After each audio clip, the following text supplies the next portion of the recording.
It is 8 o'clock and these are the top stories. The first sitting of the National Council of Provinces is expected to be held today.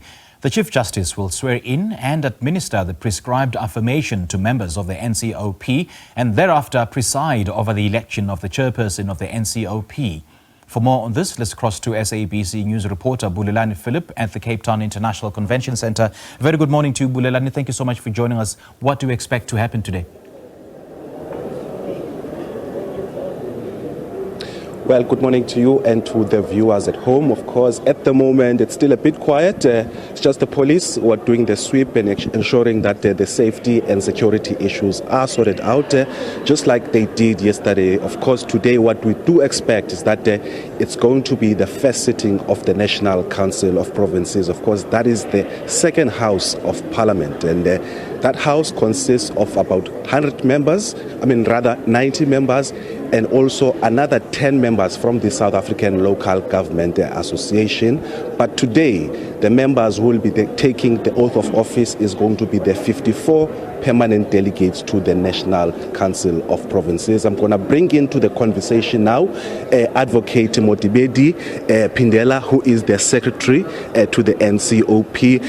Advocate Phindela, thank you so much for your time once again. I'm going to ask you just a step back closer to me. Thank you so much. In terms of the NCOP, a lot of people don't seem to know about it. A lot of focus seems to be on the National Assembly. What is the role of the NCOP for the benefit of our viewers? The National Council of Provinces is a house that represents the interest of the provinces. As we have indicated, it consists of 90 delegates, 54 permanent delegates and 36 special delegates. It includes also the premiers. The 36 include all the premiers of the provinces, and they ensure that the interests of the provinces are represented in the national sphere of government. In other words, whatever we do, whether we're making laws or we're debating or we're asking questions, they have to make sure that the interests of provinces are taken into consideration. So permanent delegates must make sure that when they ask questions in the National Council of Provinces, they ask questions that are pertinent, that are relevant to their own provinces. Why don't we hear a lot about the NCOP? Why is it always overshadowed by the National Assembly? I think maybe it's because of the numbers. You've got 400 members of the National Assembly.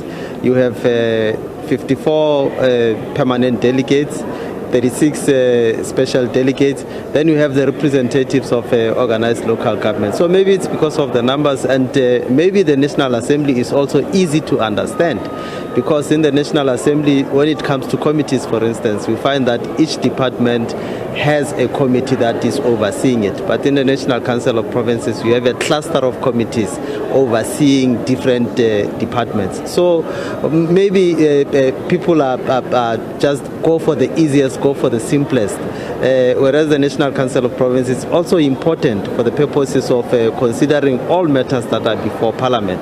For instance, we cannot say that a bill has been passed unless it has been passed by two houses. In most instances, you find that when the bill has been passed by the National Assembly, people tend to say that Parliament has passed a particular bill. But that bill cannot become a law unless the National Council of Provinces has also expressed a view on it, has also passed it.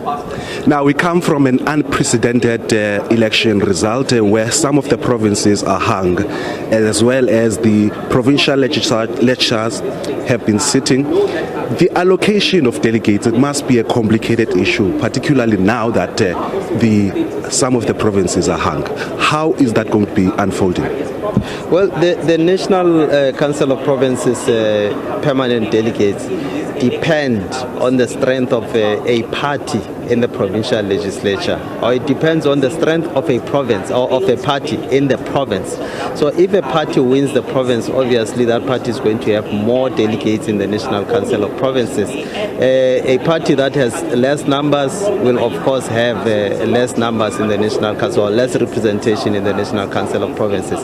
But the permutations of the fact that a legislature is hung may not necessarily play a significant role, because you would find that there's a dominant party in the provincial legislature, and that dominant party will have more members in the National Council of Provinces. Let's go to today's proceedings. How are they going to unfold? Today we're going to have the first sitting of the National Council of Provinces, as you have indicated, presided over by Chief Justice. Chief Justice will swear in the 54 permanent delegates of the National Council of Provinces. Thereafter, we'll proceed to the election of the chairperson. The chairperson is the equivalent of a speaker in the National Assembly. But we also have today the election of the chief whip of the House. The chief whip is elected by the House. It's not a chief whip of a party.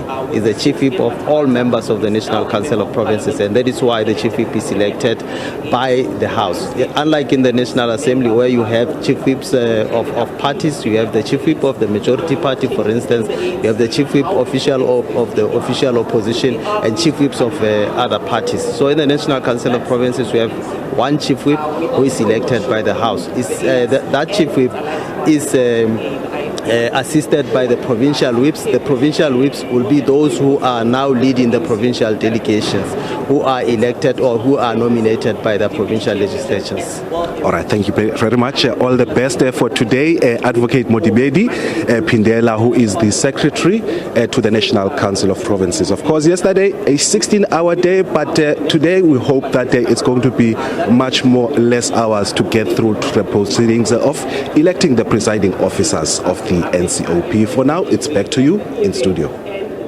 All right, Bulelani, thank you so much for your update. Bulelani Phillip, they are SABC News reporter out at the Cape Town International Convention Centre, where the NCOP will hold its first meeting.